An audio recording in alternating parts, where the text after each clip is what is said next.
So an invisible disability is pretty much a disability that is not apparent upon just looking at someone, and that can range from like mental health issues or mental illnesses to physical disabilities that aren't apparent, like MS. And students with invisible disabilities have a lot of a hard time kind of when they tell other students or professors. It's harder because it's not obviously apparent that to believe those students. First of all, a common thing is professors think that it's like an excuse to get extra time for an assignment or have more absences, but they don't take into account the debilitating effects of these like different illnesses and disabilities.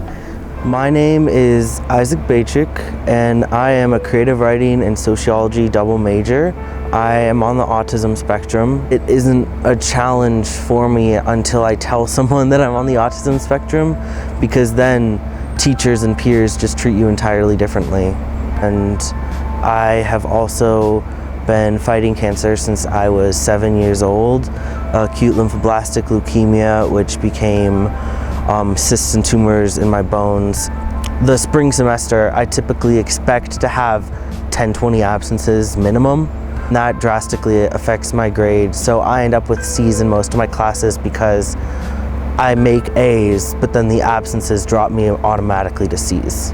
I used to swing in Governor's Village, and people were pretty hostile there when I was living there, so I left that swing. No one was ever directly rude to my face, but there was a lot of stuff on Yik Yak. Instead of talking about it on Yik Yak, you know where I am. If you can hear the swing, I'm swinging, and you can come talk to me directly about it. And I can tell you that this is how I deal with stress, just like you might sleep extra or binge watch Netflix. Having it more present and having students more aware of it will create a more accessible campus, a socially accessible campus. The only thing that we have in our hands as students is to make the social aspect of campus accessible. So focusing on that, educating ourselves and talking to students and trying to, be as inviting and as accessible as possible to our fellow students.